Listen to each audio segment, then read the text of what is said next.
Hello again, here we are at the highlight hour in the Creative Bureaucracy Festival. Welcome to all of you. It's great to have you joining us today.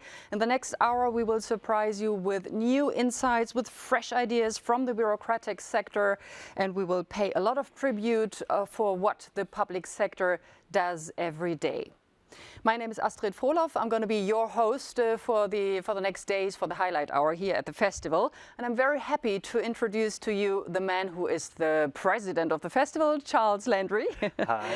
Charles is a world leader and a master of the future of cities. He is the one who invented the festival and co-inspired it. His many books include The Creative Bureaucracy. I can recommend it highly. And he will share his expertise with us during the highlight hour. Charles, great to have you with us. So, day 3 of the festival, Charles. Are you still in a good mood? Yes, is my answer. Oh, yes, we're in the middle. I'm in a good mood. Okay, I'm relaxed.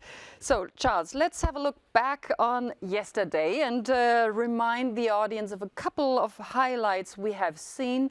And by the way, you may watch all the sessions again if you would like to in our content library in a couple of days. You can find them there. So, Charles, what sessions have been most inspiring for you? Well, there was a great session with Lisa Witter, CEO of Apolitical, who was an award winner of the Creative Bureaucracy Prize last year, right, with Cass Sunstein, and he's a bit of a US star, and he talks a lot about information overload, too much noise. He's written lots of books also with the Nobel Prize winner Daniel Kahneman, and he's really talking about how that noise really leads to bad decision making, and it just sort of keeps you sort of in a complete mess. But it might be quite useful. I think we've got a clip on that, haven't we? Yeah, we do have a clip on that, and let's have a look now and get a short impression.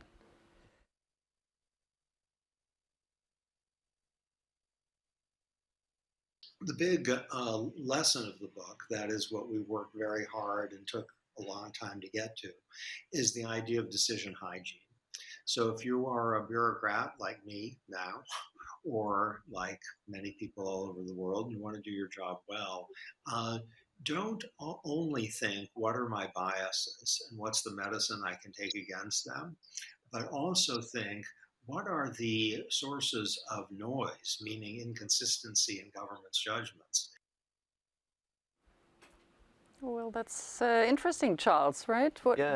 He said at another point, which I also thought was quite interesting, which relates to what we're talking about, and he knows the bureaucracies well. He's an advisor to President Biden, Joe Biden. Oh.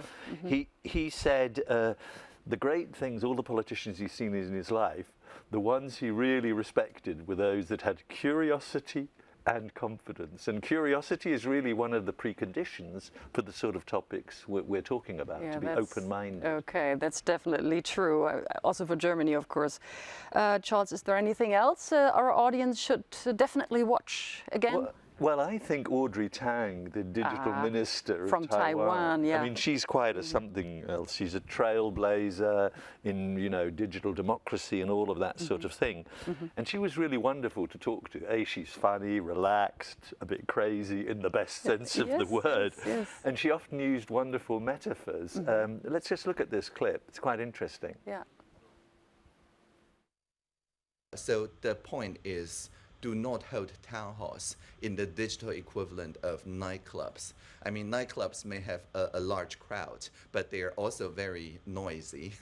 They serve addictive drinks, lots of advertisers, private bouncers, and so on. And no local government or national government would hold town halls and deliberations and hearings in a local nightclub. And I'm not saying nightclubs are bad. I mean, there is certainly a room for nightclubs in a municipality. Yeah. It's just we should not hold our democracy as part of that venue. Yeah, that's quite funny. Do you see what I mean by metaphors, nightclubs? And she's completely right. What she's basically saying, we're in a digitalized world, but do the right thing with it. Just because it's there, don't overcook it in some sort of way. That's so nice. And she has such a great sense of humor, I think. Yeah. So, Charles, let's quickly recap of the week's 4 themes. For those who are not familiar with our program, we clustered all our sessions in 4 main themes. So what are they, Charles? Well, Day one was thinking afresh. Let's look at things from a different perspective. We Right. may have solutions for that. Working differently was yesterday, you know, trying to get rid of or, you know, readapt the sort of more hierarchical structures, more co-creation, letting people from level 3, 4 help make decisions and have ideas. And today, of course, we've got opportunities from the crisis. And this is where really saying, you know, a crisis is dreadful, obviously, but sometimes there is a, you know, a light at the end of the tunnel that might help you. And then tomorrow we'll talk about the mood for change, because we think there's a movement in the making of people wanting to do things in different ways. So those are the 4 themes that we've got. So we're in opportunities of the crisis today. Right, And yes. tomorrow morning. Yeah, this afternoon and tomorrow morning, all sessions will deal with this kind of issue. Charles, you've set up a nice slide showing some keywords we will match during the next 24 hours. Yeah, well, let's look at that slide. I mean, you'll see a few words there. I mean, it says lessons from the South, but what that is, we did an open call. People from Brazil produced something which is about NGOs really sparking innovation in government. We had some stuff from India where they're trying to rethink learning, not this rote learning, but using art in education. Another one I'll mention is perhaps, you know, we've got a message from the head of the UN Habitat, basically saying what we're doing is good. And then the final one I'll just mention, because the others will go into detail, is lessons from the Oecd, their special department, Office of Public Sector Innovation, where Piret, she's Estonian, Törnurust, talks about the 10 lessons they've learned in the last few years. So that's a nice concrete session. Yeah, I think it's so impressive, Charles, to see how many countries are joining our festival. You know, people from all over the world contributed. They sent us great ideas. They got sessions and programs. They share their experiences with us. So this is, I mean, I think it's just outstanding and quite unique, actually. So let's have a look now at the sessions of the hours that lay before of us. Charles, could you highlight some sessions for the audience? Well, there's one that's got a really weird title. Here you can see it. Is gentrification a blind alley? And of course you say, we know gentrification. Yes. But what do you mean by gentrification? Right. And essentially what we're saying is we know these movements, you want to improve areas, but often it throws, you know, inhabitants out and they have to leave and all of that. And we're really exploring there, how can you still keep places affordable and gently make the changes so that you can bring everyone with you? So that's quite interesting. Okay. It's a provocative title. Yeah, absolutely. It's nice. So another session coming up is called Reclaiming Data as a Public Resource. Charles, what is this? Well, what that's about, and there's some interesting people in that. There's a lawyer, there's Michaela Magas, who was once Social Innovator of the Year for the EU and stuff like that. And what we're looking at here is the legal frameworks, the governance systems, the real difficult nitty-gritty, asking who owns the platforms, how can we make it more my data than everybody else's data. In a sense, it's about data sovereignty and so on. And this is one of the sessions of the RISE program. One of our partners is BMW Foundation. And I think that's quite interesting, I must say. Yeah. Which are other sessions you would recommend to the audience? Well, there's one about climate leadership, and that's really about, I suppose, politics. I mean, we all know that there's something called policy. You try and make that happen. But it only works if you really can understand how politics works. There's one thing having the idea, but the other thing is how do you deal with the politicians, in the best sense of the word, so that you make a change. And Tom Burke, who's one of the leading environmentalists and runs one of the biggest environmental organisations in the UK, is having a discussion, rightly with a very young person, Robin Bennett, one of our colleagues here, about that. Another session is focusing on Planet B, and the name of the session is Designing for a Sustainable Planet B. So Yeah, I mean, obviously we have to get Planet A right, so let's not forget Planet A. Yeah. But here we've got a couple of people, Indy Yoha, who runs an organization called Dark Matters, and others. But what we're all trying to do there, or they are trying to do, is saying, what are the conditions? How do you shift and how do you generate this systemic change and actually begin to insert Planet B into Planet A? And there's another session coming up which has got an interesting name, the New European Bauhaus. So, Charles, what is Bauhaus? What does it have to do with the administration now? Yeah, I know, good question. I mean, the Bauhaus, the original Bauhaus, you know, in Germany was over 100 years ago. Yes. Now, basically, Ursula von der Leyen sort of thought about the green transition, but also how it's got to be aesthetically attractive, and it's just all of these sort of things together. But what's interesting here, Vera Windhagen is talking about it. She's part of the unit in the EU, which is running that. The main point is it's run in a very, very different way. It's so open. We think we think the EU, we have our cliches about it. About but Brussels, the way they've run this, I think is pretty interesting. Very open-minded, gathering everything from all around Europe. It's a good session. Okay, so I'm looking forward to see most of the sessions, but if I can make it, if you can make it, you still have the opportunity to watch all these sessions again. You'll find them in our content library in a couple of days. So now to something different. For those of you following the Highlight Hour, you will know that every day we are featuring another fantastic creative commercial by the public sector.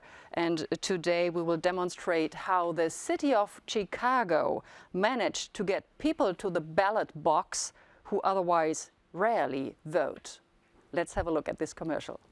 I'm gonna die here. I'm gonna die, man. You need to take a I can't breathe, doctor. Please. I can't breathe. Overnight, Minneapolis on fire. You want more of the people you're supposed to protect. The damage was widespread. Windows shattered. Many businesses now boarded up. Justice! No peace! Black lives matter!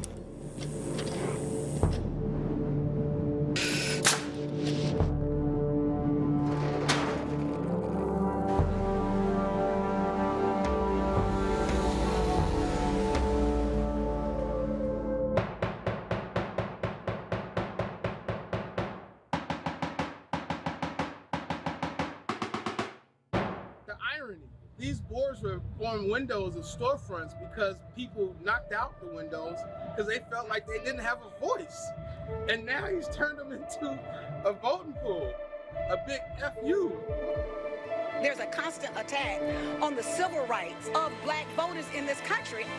This moment now is an opportunity for us to channel this energy into constructive, lasting, democratic engagement. 1 in 5 eligible people in this country are not even registered to vote.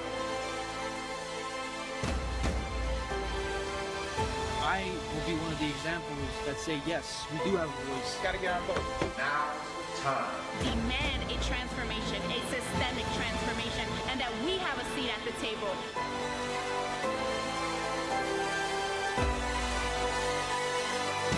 And now the art of getting out the vote. It's called Boards of Change. Boards of Change. The Chicago Board of Elections is expecting record-breaking turnout.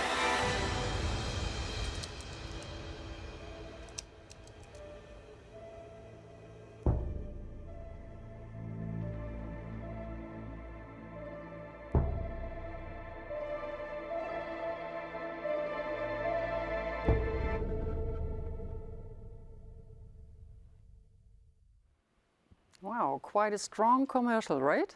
You can say that again. I mean, what that's about is obviously helping minorities actually get the vote. And you know there's a lot of discrimination going on. And at the moment, various states, Texas and others, are trying to restrict voting rights. So this is really lies at the heart of democracy. So it's a big, big issue. Very good one, right. Okay. So in the meantime, a guest sneaked into our studio, and I'm very happy to welcome her. Caroline Paulik-Tick is with us. She is Director of Politics for Tomorrow. She accompanies transformation processes in cooperation with administrative institutions since many years. She is leading the Festival's Academy and she is very familiar with the great concept of humble government. And this is what we would like to talk about now, since you are an expert on this issue and you can, share your experiences with the Festival Academy with us. It would be great if you could, explain in the beginning again the basic idea of humble government. What is it actually? Thank you, Astrid, for having me. Thank you, Charles. I wouldn't say I'm an expert on that concept because we only have that concept since a couple of years, but what this concept actually describes and what it's built on is the understanding of continuous learning combined with an attitude of humility. And what we see in political processes is for not only the last year but many years the inability to pursue reforms, having disabilities to actually collaborate. And I think the humble approach is helping us to overcome this disability and actually incentivizes democratic collaboration. Mm-hmm. And how did you experience the concept of humble government in the Festival Academy? And how was the reaction of the audience about this concept? So we invited Demos Helsinki, who have been mainly part of sculpting that concept. Of course, it has a long history from Charles Sable and Jonathan Side-Lean's experimentalist governance, but they actually showed us very specifically an example of the state of Colorado that they're working on with right now, how the humble approach can be understood and how also the humble governance approach can be hopefully applied to other contexts on the city level, on the state level, but also on the federal level. Mm-hmm. Charles, where do you see the main advantages of humble government? Well, I suppose the main thing is it's about less this linear process. We know what is going to happen and we'll look at the policy a couple of years later and evaluate it. It's more a dynamic, iterative learning loop where as you're implementing things, you're learning on the move. You've got a consensus that it's an important issue, etc. So I'll give an example. Let's say in education. There are lots of teachers. They're dealing with kids of various sorts. They're seeing that some methods, some curriculums are not really working. Mm-hmm. They then suggest changes. These changes are then fed back up to the ministry, which ideally agrees it. And so you've then got to change curriculum. And the main point really is if you participate, you're helping shape the policy. If you don't, well, the policy will be made for you. I mean, do you think that's true? I mean, that's just an example. Yeah, absolutely. And I think what is outlining the humble approach and what the framework actually helps us to understand is that we have to admit of not knowing and actually inviting people with their perspectives and people who have not been part at decision-making tables or processes to actually give us an idea of how to build this thin consensus for principles, the thin consensus, how to actually create autonomy. So for various actors, then also enact the policies that they're shaping, have the feedback mechanisms in place that actually help us to balance the autonomy and go into another cycle of revision of the framework goals and continuous learning. Maybe we can try to get this a bit more concrete. Do you have any examples of, where this really worked and helped resolving problems? I think the Finnish education system is a very good example of that, where Finland really has been taking that approach to a very practical level in terms of inviting all of the stakeholders that you just mentioned, like teachers, but also children, in better understanding how to systemically transform the educational ecosystem and not only, let's say, one type of learning track or one school. So I think that's an example. Of course, longer and 30 years back, let's say the basics are applied in the Montreal Protocol for the ozone layer. And what we see right now, the state of Colorado is actually applying it with the help of Demos to understand how they can build equity within their infrastructures. I think one word you used is you used the word ecosystem approach. It's really this 360-degree approach where all the potential, let's call them stakeholders or people affected, are somehow drawn in to the process. Now that might seem for some people, oh, that's a bit insecure, it might take too long, but I think it's been pretty effective. I mean, isn't it true, Caroline, that they've also tried this approach, you know, with the police, you know, the police force, they've tried it with social welfare systems. That's right, isn't it, from my knowledge? Yes, and I think what we have to understand also, if you talk about humble government, I think governments can become humble by approaching humble governance and actually opening up their decision-making processes to the stakeholders that are concerned, but also by building, like I said, this balance between a certain autonomy for people to go about what they actually decided upon, this thin consensus, absolutely crucial. And then on the other hand, have feedback mechanisms that allow us, all of us, to actually learn and to be quite honest about what works and what doesn't work. Yeah, it's sort of learning by doing in a way. I think there's a bit of that in it, isn't it? Also. Yeah. But I mean, theoretically, it sounds quite easy, but you know, to be honest, how do you implement such things? How do you know something about how they did it in Finland, for example? What was the procedure? I mean, what was really interesting, what we did in the academy yesterday, is basically looking at the case of Colorado and understanding how to help Colorado implementing the humble governance approach, but also by understanding how can they start off, how can they actually find these missing perspectives. And I wouldn't say that these perspectives are minorities, but in the way that we think we know what to do or we know who has to be at the table. It's inviting and looking for people who should be actually part of that process, first of all, but then also understanding how you can actually have different organizational structures in place in your governmental organizations to build this consensus across party lines and best across election cycles. So have something that we actually all want and need for a longer term perspective that isn't so much in question and where people can actually fire up their energy and go behind it. I think that's really important, that what you're saying, this thin consensus thing, because obviously there are political agreements, but there are some things that are so important, you know, climate collapse or all of those issues. So you agree on the basics and don't focus on what you disagree with in detail, because you know there's a trajectory and a direction you want to travel. And one point I think very important also for creative bureaucracies is to not detail every single step, but actually pull yourself back and let other people in the driver's seat and actually build the environment, or let's say the safe space of actually moving forward and also trusting that people actually want to do something good and that people are able to, on the one hand, go, but then also reflect and actually that we're able to learn together. I think it's a huge shift in the way that we look at governments and bureaucracies today. Now, Caroline, you mentioned Finland, you mentioned Colorado in the US.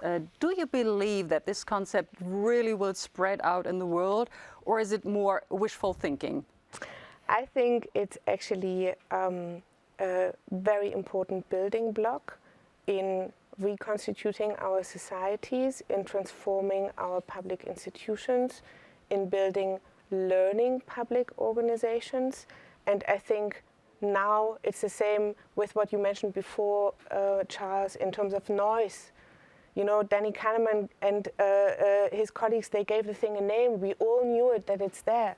And humble governance, again, is a framework that finally gives a name to many practices that are already out there and allows us to refine them, to make them more explicit, but also to learn together. So I believe there's a huge possibility in that concept. And I must admit, we actually also implemented some basic parts of it already in Berlin.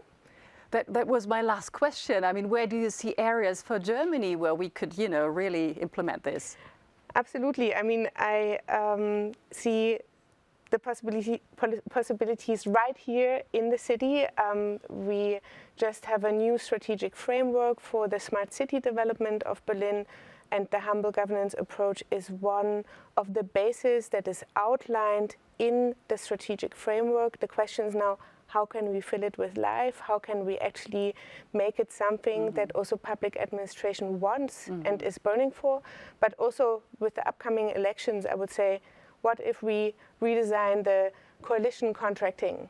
What if we actually sit together and understand how the German public administration can become a learning organizational environment? So I see many possibilities for us here in Germany, and it's more the translation that gets into the way, because Bescheidenheit is not necessarily something that many people, especially in leading positions, want to pursue, but maybe mutige Bescheidenheit is something that is already a little bit more aspirational and attractive, and I hope we find the right translation. So courageous humility. Yeah, yes. that sounds really nice. You created another new word for us. Thank you so much for the moment. Caroline, stay with us. Dear audience, we received so many nice comments and posts from you, from the festival participants. So at this point, I would like to thank you all for engaging yourself and for being part of this festival. We have got ideas, we have got critics. Some of them have been really touchy, and let's have a look at some of the social media posts we have got here. So there are greetings from Australia. They were very proud of the donation dollar initiative. We showed a great commercial about this yesterday. Also very happy to be able to attend the festival. Great sessions. Thank you so much to Australia. Regards. And let's see. Okay, Ooh, now that one.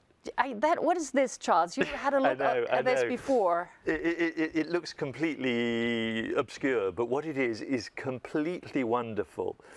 The Ministry of Planning in Colombia took the whole creative bureaucracy program and rejigged it into Colombian time.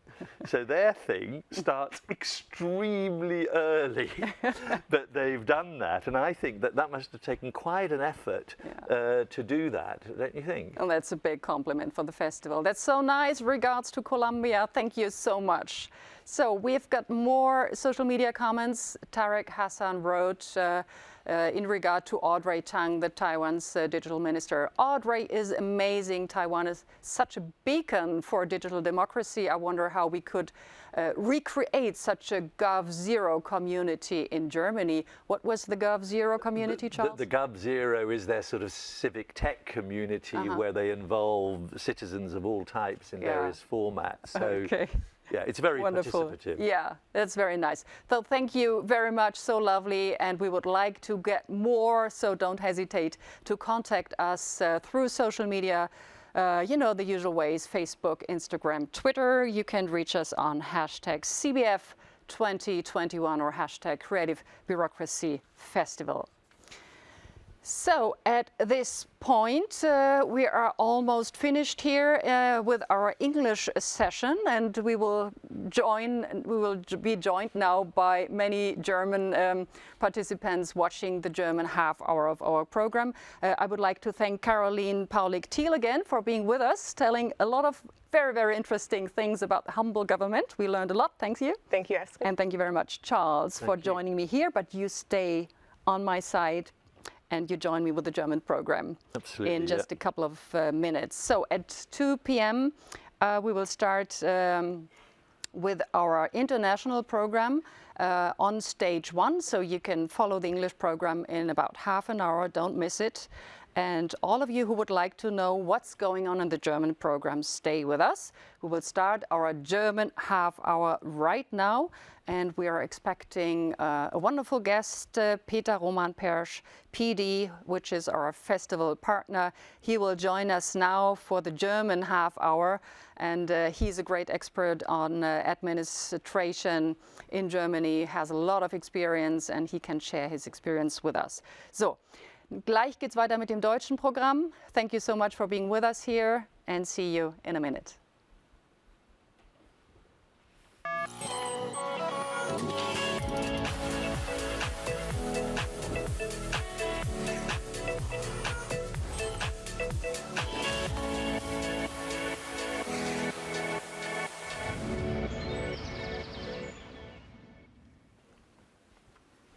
Und da sind wir schon wieder. Herzlich willkommen in der deutschen halben Stunde unserer Highlight Hour im Rahmen des Creative Bureaucracy Festivals. Schön, dass Sie dabei sind. Wir haben wieder ein vollgespicktes Programm für Sie mit frischen Ideen und Experten, jeder Menge neuer Einsichten und Anerkennung für das, was der öffentliche Sektor tagtäglich leistet. Ich bin Astrid Frohloff, Ihre Moderatorin hier in der Highlight Hour, und ich freue mich sehr, Ihnen jetzt an meiner Seite Charles Landry vorstellen zu dürfen. Er ist jeden Tag bei mir. Sie wissen ja, er ist der Festival President, ein weltweiter Experte für das Thema kreative Stadt, ganz wichtiger Berater von Städteplanern in vielen Städten dieser Welt. Er hat das Konzept der Creative City mitentwickelt, das heute ja eine der Grundlagen für die Städteplanung in aller Welt ist. So, sehr schön, dass du wieder bei uns bist, Charles. Und ich begrüße außerdem Peter Roman Persch, PD, Berater der öffentlichen Hand, Mitglied der Geschäftsführung, zuständig für den Bereich strategische Verwaltungsmodernisierung, Wirtschaftswissenschaftler. Sie waren gestern schon bei uns und haben uns geholfen, die Sessions ein bisschen einzuordnen und einen Blick mit uns auf das Programm zu werfen. Und das werden Sie auch heute wieder tun. Wir freuen uns, dass Sie da sind. Willkommen. Dankeschön. So, heute Tag 3 des Festivals. Die Stimmung ist besser denn je. Wie erleben Sie beide das Festival? Charles, wie geht's dir heute damit? Ja, also was ich wirklich gut fand, war irgendwie die Verzahnung zwischen dem englischen sprachlichen Programm und dem deutschen, dass wir wirklich da eine gewisse Kohärenz hatten mit den Themen. Die drücken sich natürlich auf Deutsch ein bisschen anders aus als Englisch, aber das ist ja völlig egal. Und ich hoffe, dass ein paar Engländer auch Deutsch sprechen und das anschauen und umgekehrt natürlich. Ja, das denke ich. Wie haben Sie die ersten beiden Festivaltage erlebt, Herr Persch? Ja, sehr energetisch. Vielleicht so 2 Stichworte: Diversität tatsächlich in vielerlei Hinsicht. Also viele Themen, vielschichtige Themen und auch ganz viele unterschiedliche Menschen einfach. Ne? Sowohl bei den sozusagen Präsentatoren als auch beim Auditorium. Also das ist toll zu beobachten, dass das eine und das andere ist, denke ich, Ernsthaftigkeit und Leidenschaft. Vielleicht diese beiden Begriffe. Ne? Man merkt, dass die Dringlichkeit höher denn je ist in der Verwaltung, Dinge nochmal neu zu denken. Und das wird hier mit großer Leidenschaft vorgetragen und diskutiert. Und das spürt man wirklich. Vielen Dank, ja, so sehe ich das auch. Werfen wir nochmal einen Blick zurück auf einige der Highlights in den letzten 24 Stunden, denn da ist wirklich so viel passiert. Ein politisch bedeutsames Ereignis oder ein Programmpunkt war sicherlich das Spitzengespräch, das wir mit Norbert Walter-Borjans geführt haben, dem Bundesvorsitzenden der SPD. Er hat kurzfristig den verhinderten Kanzlerkandidaten der SPD, Olaf Scholz, vertreten. Das Interview habe ich gemeinsam mit dem Mitgründer des Festivals und Medienunternehmer Sebastian Thona geführt. Und in dem Gespräch hat Norbert Walter-Borjans gezeigt, dass er zu einer sehr klaren Analyse der komplexen Verwaltungsthematik in der Lage ist. Als ehemaliger Finanzminister von Nordrhein-Westfalen hat er ja selbst eine große Behörde geleitet. Er hat auch Fragen von Festivalteilnehmern beantwortet. Und einen interessanten Punkt hatte er auf die Frage, wie langwierige Planungs- und Genehmigungsverfahren denn bitte schön zu vereinfachen sind, hat er gesagt, er möchte eine Art Redaktionsschluss für Genehmigungsverfahren einführen. Und da hat Sebastian Thona noch mal nachgefragt. Schauen wir uns das mal an. Werden Sie nur koalieren mit Partnern, die sagen, jawohl, Redaktionsschluss machen wir? Also ich tue mich etwas schwer immer mit diesen roten Linien, die in jedem einzelnen Punkt sagen, wenn ihr das nicht macht, ist die Koalition schon gestorben, dann brauchen wir nur 3 zu definieren und es wird niemand miteinander koalieren können. Ich bin mir aber ziemlich sicher, dass die demokratischen Parteien, die eine, ich sag mal, zukunftsgerichtete Politik für Deutschland verantworten wollen, dass das ehrlich gesagt eigentlich keine rote Linie sein kann.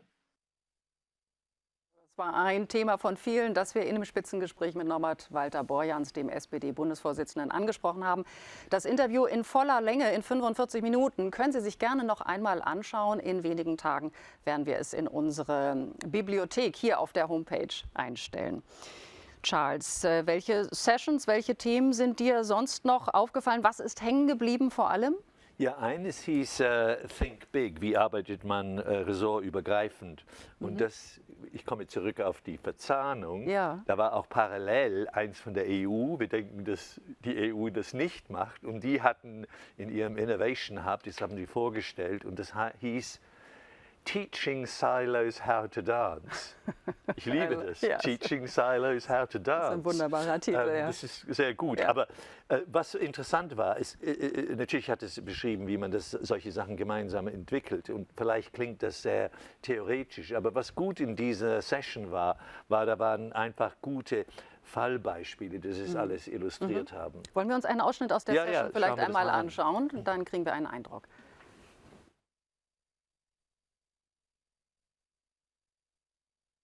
Ich glaube, dieser Prozess der stärkeren Kollaboration, auch wenn es natürlich formell weiter klare Zuständigkeiten gibt, ist in gewisser Weise notwendig, wenn die Bundesregierung und wenn auch die Bundesverwaltung auf die Herausforderungen, die sie stellen, auch entsprechend angemessen eingehen möchte. Digitalisierung und KI sind dynamische Prozesse. Es gibt keine großen Pfadabhängigkeiten. Und das muss auch von den Bundesministerien, von der Bundesverwaltung in gewisser Weise internalisiert werden, indem man eben auch entsprechende Arbeitsstrukturen schafft, die eben abweichen von der Stablinientreue und auch stärker kollaborativ werden. Und ich glaube, dass sich da auch einiges in Gang gesetzt hat. Ja, Herr Persch, denken Sie, dass diese Ansätze ausreichen, oder müssen wir in andere Richtungen denken? Sie sind ein guter Anfang, aber sie sind nicht das Ende. Ne? Also was hier beschrieben wurde, war ja der Prozess einer Strategiefindung übergreifend über viele Bundesressorts. Das klappt schon ganz gut, aber wenn es an die Umsetzung geht, wird es unglaublich schwieriger. Und wir haben auch bei PD lange darüber nachgedacht, was könnten mögliche Schlüssel für den Erfolg sein. Und einer dieser Schlüssel wäre vielleicht wirklich sozusagen die Ziele wirklich organisatorisch auch zu vergemeinschaften. Das findet heute kaum statt. Und sozusagen jeder geht dann aus diesen Strategie-Meetings wieder in seine Häuser zurück und in seine eigene Agenda, und es findet kein sozusagen Kontinuum statt. Und da müssen wir stärker hinkommen, dass die Leute auch beanreizt werden, wirklich gemeinschaftlich Ergebnisse zu liefern. Das ist das, glaube ich, was Bürgerinnen und Bürger auch erwarten. Ja. Eine weitere spannende Session in den letzten 24 Stunden war die digitale Agenda des BVA. Hier haben wir das Bundesverwaltungsamt von innen kennengelernt. Es ging um den Ansatz, den das BVA zur digitalen Transformation hat, um den Ausbau digitaler Angebote und Services voranzutreiben. Und auch hier werfen wir mal einen kurzen Blick in die Session.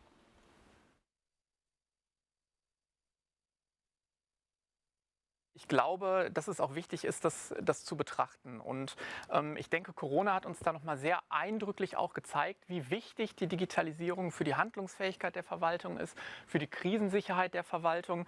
Wir haben das in unseren Bereichen gesehen, da wo wir eine gute IT-Unterstützung haben, da wo Bürgerinnen und Bürger, Kundinnen und Kunden Anträge online stellen können, da waren wir sehr schnell und sehr gut auch arbeitsfähig, auch weiterhin ohne größere Einschränkungen. Und ich glaube, das zeigt einfach, wie wichtig die Digitalisierung für uns ist. Auf der anderen Seite muss man natürlich auch sagen, dass die klassischen Werte, die die Verwaltung hat, ne, Rechtssicherheit zum Beispiel, würde ich mal sagen, ist da so ein ganz, ganz wichtiger Wert auch, die darf man natürlich nicht vernachlässigen. Ja. Rechtssicherheit in der Digitalisierung, wo liegt da der Knackpunkt, Herr Persch? Ja, ich glaube in der Umsetzung, wie immer. Ne? Also man muss eben neben der IT vor allen Dingen auch die Fachprozesse denken. Also dort fängt Digitalisierung an. Also wie werden Dinge heute sozusagen im Prozess bis zu den Bürgerinnen und Bürgern gemacht, und wie muss man sie vielleicht anders machen, wenn die IT stärker ins Spiel kommt. Und natürlich ist der Anspruch da, dass die Dinge hundertprozentig rechtssicher laufen. Das ist auch die Stärke der deutschen Verwaltung. Ich glaube auch im Außenblick wird das gesehen. Und wo wir trotzdem aufpassen müssen, das wurde auch gesagt, dass wir uns von der ganzen Komplexität nicht erschlagen lassen dürfen. Also wir müssen den Weg gehen. Wir müssen Fehler akzeptieren und trotzdem rechtssicher arbeiten.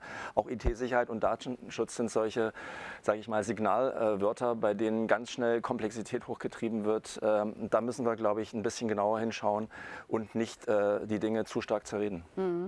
Ein anderes wichtiges Thema wurde in folgender Session aufgegriffen: handlungsfähig trotz leerer öffentlicher Kassen. Auch wichtiges Thema. Das war eine Session von PD mit Werner Gatzer, Wolfgang Förster, Thorsten Schramm. Und worum ging es ganz genau, Herr Persch?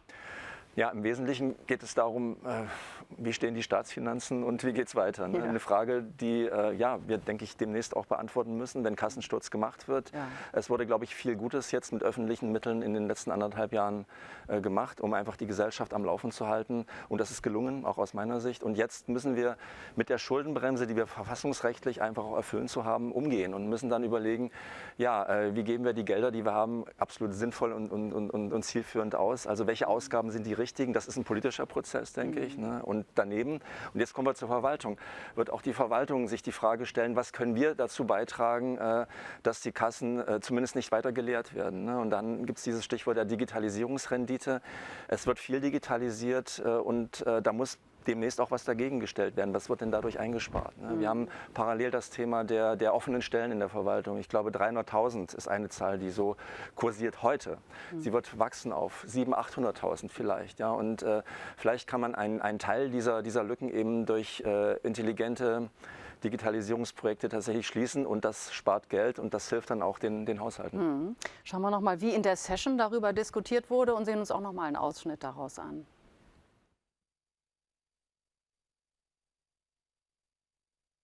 Wir werden in Zukunft oder auch schon aktuell mit rund 40 Milliarden Euro weniger Steuereinnahmen zu rechnen haben pro Jahr als Bund gegenüber den Annahmen, die wir noch 2019 getroffen haben. Das ist eine Herausforderung, die dann eine neue Regierung nach der Bundestagswahl angehen muss,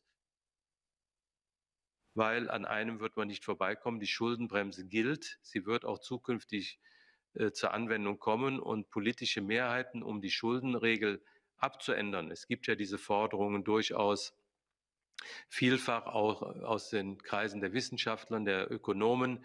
Eine politische Mehrheit dafür sehe ich nicht. Okay, Charles, dein Eindruck dazu? Ja, da kann ich nur eines sagen. Ich meine, das ist natürlich ein weltweites Problem. Man muss einfallsreich sein, eine Vorstellungskraft entwickeln. Und im Englischen sagt man, Necessity is the mother of invention. Also Notwendigkeit ist die Mutter der Erfindung. Ja. Also vielleicht darum geht es auch teilweise. Ja. Gut, das war ein kurzer Blick zurück auf unser Programm. Nun aber zu dem, was vor uns liegt. Charles, was ist die große Überschrift der nächsten Session? Wir haben ja 4 große Hauptthemen. Werfen wir vielleicht noch mal einen Blick drauf. Ja, das erste war am ersten Tag Neudenken. Das haben wir beschrieben. Neues Arbeiten war gestern.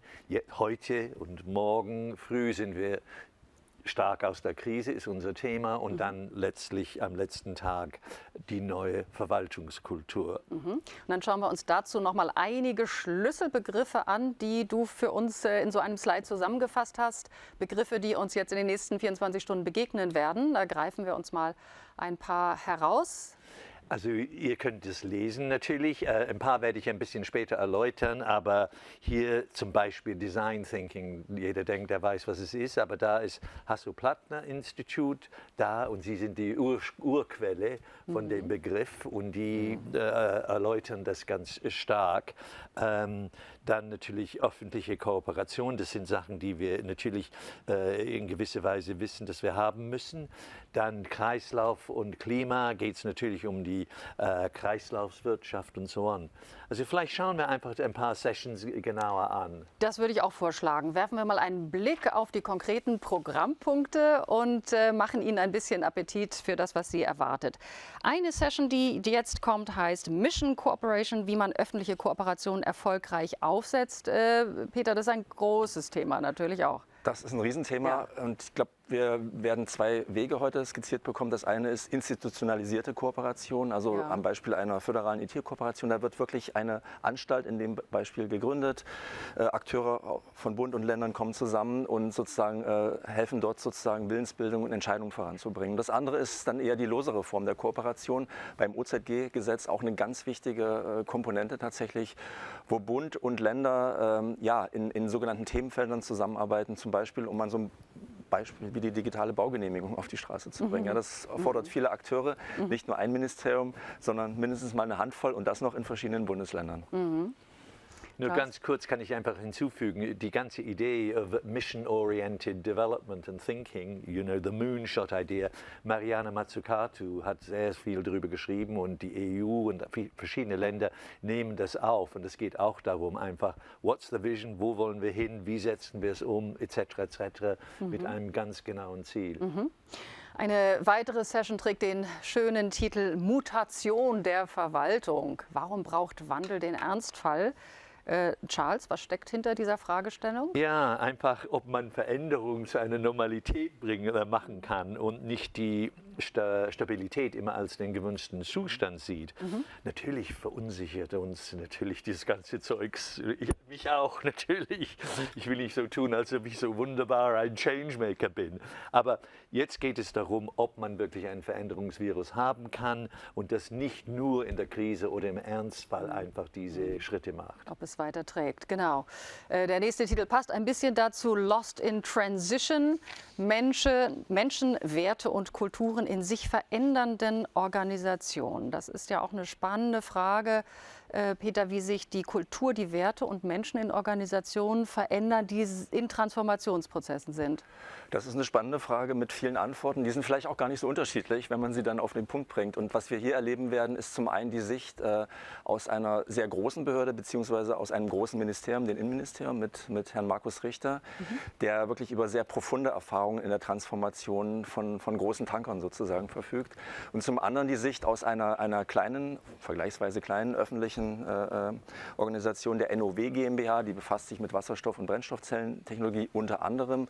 Und auch diese kleinere Organisation, etwa 80 Mitarbeiterinnen und Mitarbeiter, verändert sich permanent. Also das wird spannend zu sehen sein, wie diese beiden Sichten dann vielleicht auch zu einem Ergebnis kommen.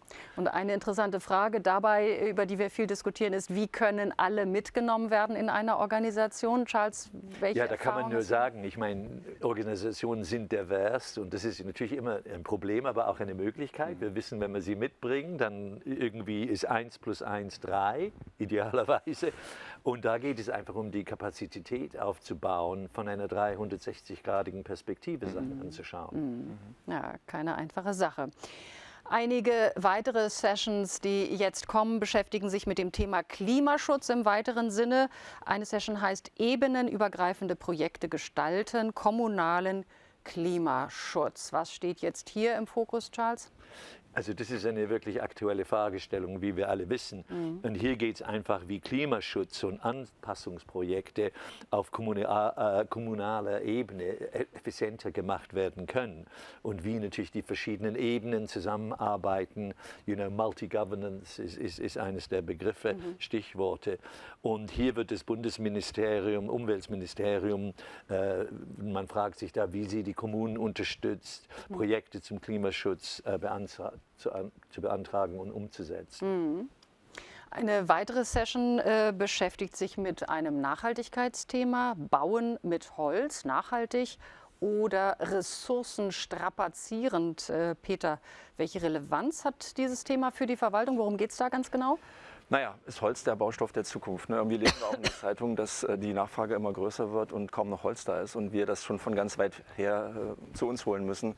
Ob das nun klimafreundlich ist, das sei mal tatsächlich dahingestellt. Ich glaube, wenn wir jetzt den Blick in die Verwaltung richten, sehe ich zwei wesentliche Richtungen. Zum einen natürlich die Verwaltung als Vorbild bei ihren Bauten wirklich klimaneutral zu bauen, zum Beispiel mit Holz, ja, und auch mit schönen, mit effizienten, mit energiefreundlichen Bauten da voranzugehen. Das ist das eine.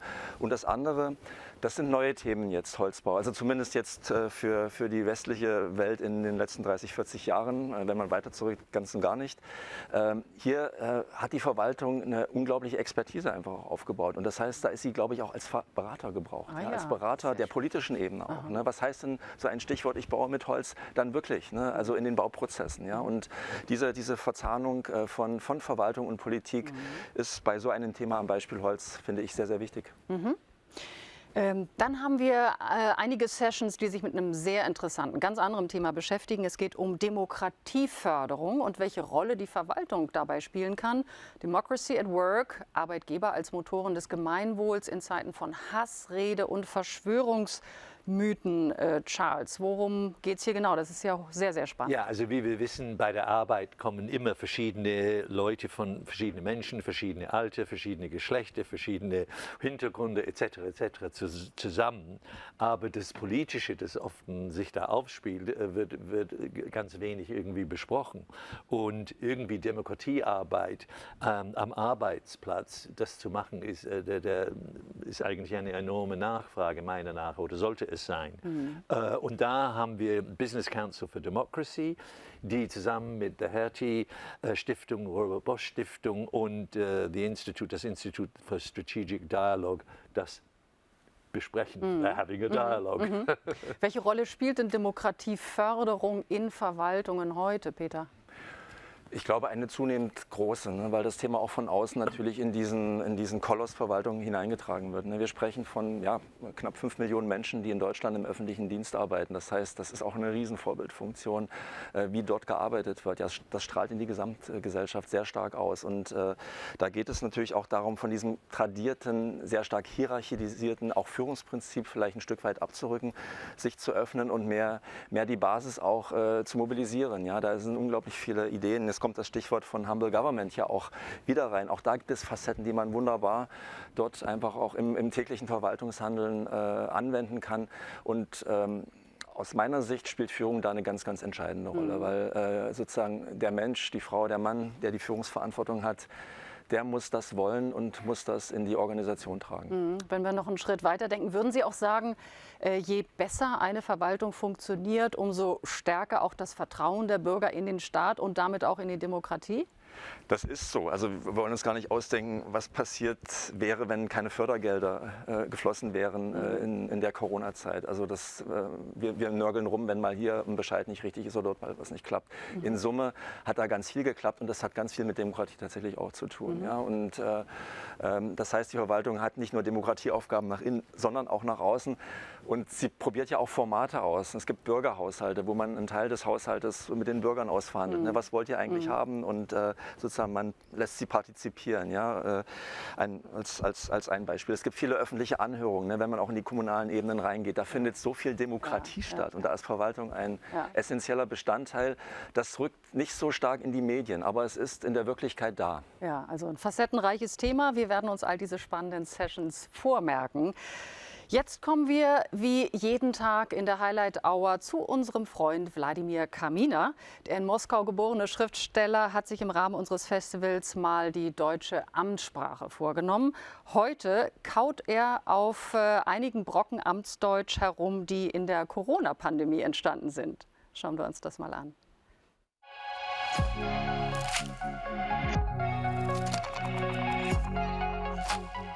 Meine persönlichen Favoriten in der bürokratischen Sprache, die zur Corona-Zeit entstanden ist, waren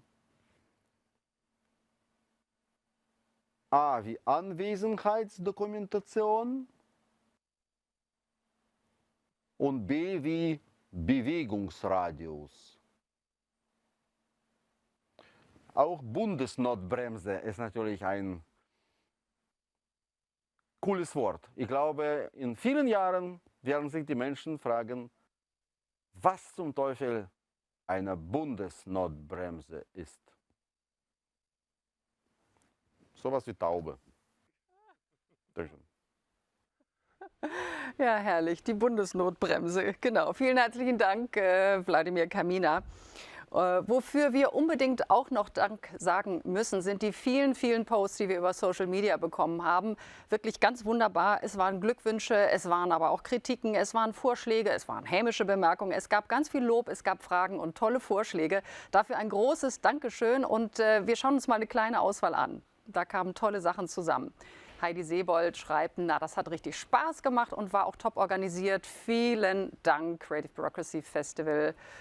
Dann haben wir auch noch weitere Posts bekommen. Jens Jäger schreibt, danke für diese Session, das war sehr eindrücklich. Ich hoffe, ich schaffe es beim nächsten grauen Behördenbescheid voller Bandwurmsätze in meinem Briefkasten wohlwollend daran zurückzudenken. Ja, das ist eine gute Idee, immer ans Creative Bureaucracy Festival zu denken.